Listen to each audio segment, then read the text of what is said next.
आगे बढ़ते हैं, कुछ और खबरें देखते हैं। रामपुर में आजम खान के करीबी ठेकेदारों के यहां पर इनकम टैक्स की रेड दूसरे दिन भी जारी है। पीएससी और यूपी पुलिस की सुरक्षा में छापेमारी चल रही है। आरोप है कि एसपी सरकार में सभी ठेकेदारों ने काम किए थे। रामपुर के अलग अलग थाना क्षेत्रों में छापेमारी चल रही है।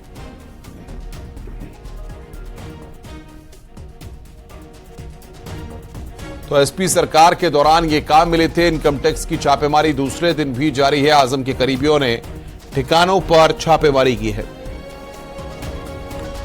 आईटी की रेड दूसरे दिन भी जारी है। दो तस्वीरें हम आपको दिखा रहे हैं इनकम टैक्स की रेड की। आज भी छापेमारी जारी है, कल भी छापा पड़ा था। तो ये दो तस्वीरें इस वक्त आप देख रहे हैं अपनी स्क्रीन पर। एसपी सरकार के दौरान मिले थे काम।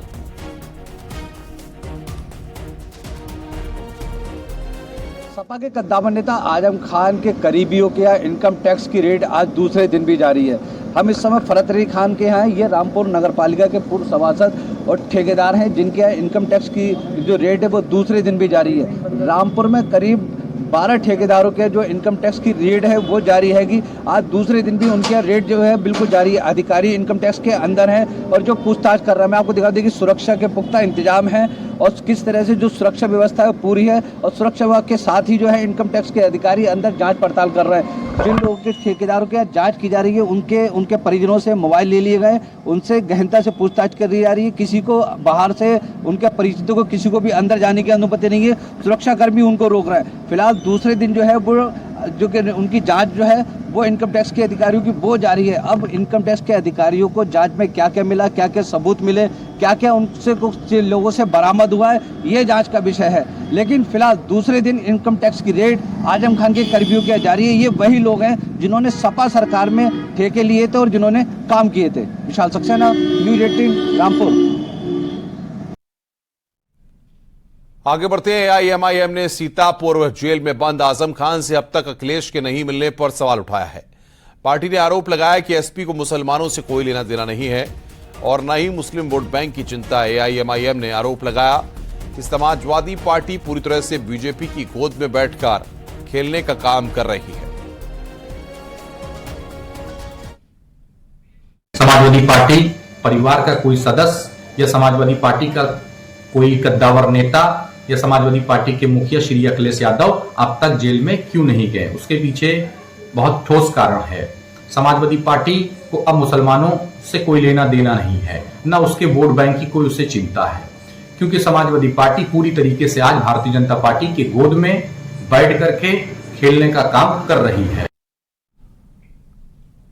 आगे बढ़ते हैं। 2024 लोकसभा चुनाव से पहले इंडी गठबंधन में फूट साफ नजर आ रही है। मध्य प्रदेश विधानसभा चुनाव में सीटों को लेकर कई दिनों तक खींचतान के बाद अब समाजवादी पार्टी ने महान दल के साथ मिलकर चुनाव लड़ने का फैसला किया है।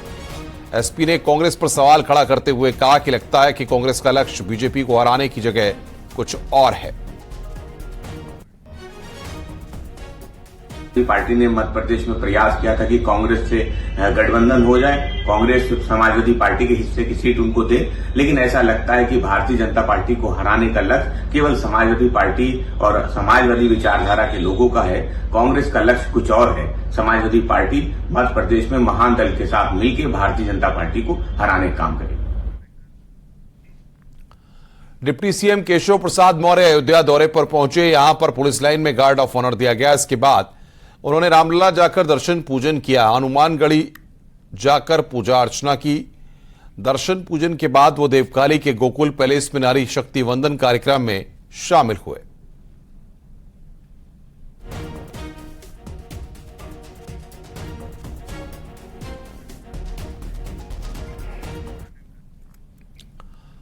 आगे बढ़ते हैं। अयोध्या में राम मंदिर निर्माण का नया वीडियो सामने आया। परिक्रमा पथ में बनाए जा रहे टनल के ऊपर छत बनाने का काम हो रहा है।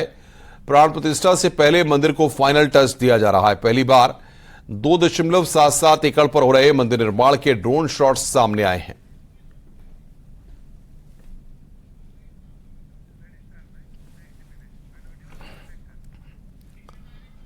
उत्तर प्रदेश के मुख्यमंत्री योगी आदित्यनाथ ने औरैया में नारी शक्ति वंदन सम्मेलन में शिरकत की। यहां उन्होंने 688 करोड़ की 145 परियोजनाओं का लोकार्पण और शिलान्यास किया। इसके साथ ही महिला लाभार्थियों को चेक सौंपे। ककोर के तिरंगा मैदान में आयोजित नारी शक्ति संवाद महिला सम्मेलन में उन्होंने आधी आबादी को संबोधित करते हुए कहा कि बेटियों बहनों का सम्मान लक्ष्मी के रूप में हो रहा है, बेटियों की सुरक्षा की गारंटी है।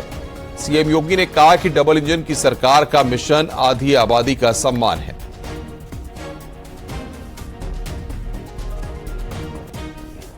विजयादशमी के पर्व के दौरान अनेक धार्मिक कार्यक्रम हो रहे थे। नवरात्रि में 9 दिन तक जगत जननी मां भगवती दुर्गा के अनुष्ठान के कार्यक्रम, विजयादशमी के अवसर पर जगह जगह रामलीलाओं के आयोजन, विभिन्न प्रकार के धार्मिक अनुष्ठान, ये सभी कार्यक्रम पूरे श्रद्धा और विश्वास के साथ आयोजित हो रहे थे।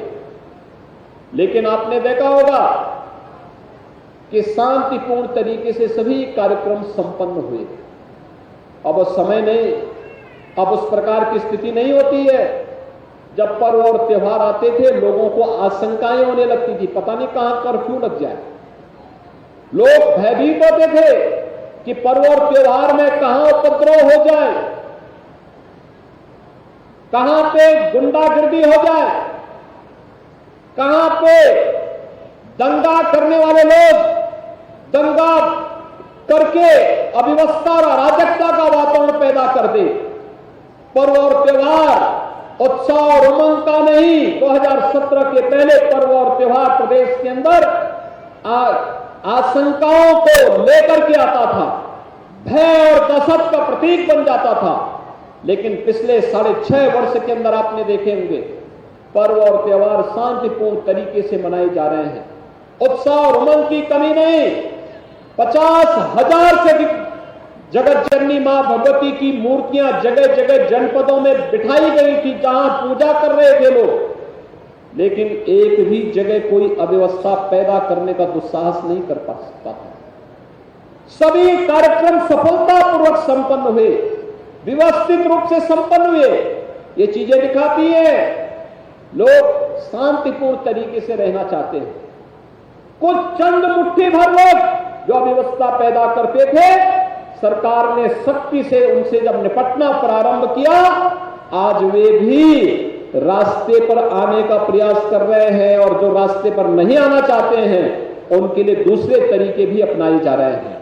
और इसीलिए आज मैं आप सबको आश्वस्त करने के लिए यहां पर आया हूं कि हम सब को आभारी होना चाहिए प्रधानमंत्री मोदी जी के।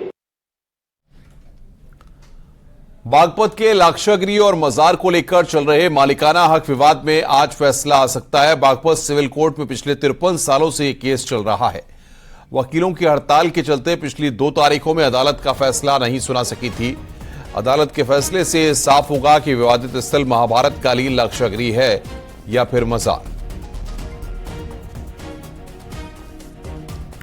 लाक्षागृह टीले की 100 बीघा जमीन का यह पूरा विवाद है। लाक्षागृह टीले के मालिकाना हक का विवाद है। 53 साल से यह विवाद अदालत में चल रहा है। हिंदू पक्ष का दावा है कि विवादित जमीन लाक्षागृह है। संस्कृत विद्यालय और महाभारत कालीन सुराग है। एएसआई ने खुदाई कर प्राचीन अवशेष बरामद किए थे।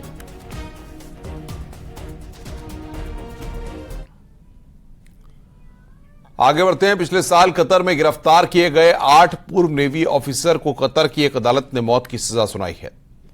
इस फैसले पर मौलाना मुफ्ती शहाबुद्दीन रजवी ने दुख जताया है, साथ ही भारत सरकार से मामला हल करने की अपील की है।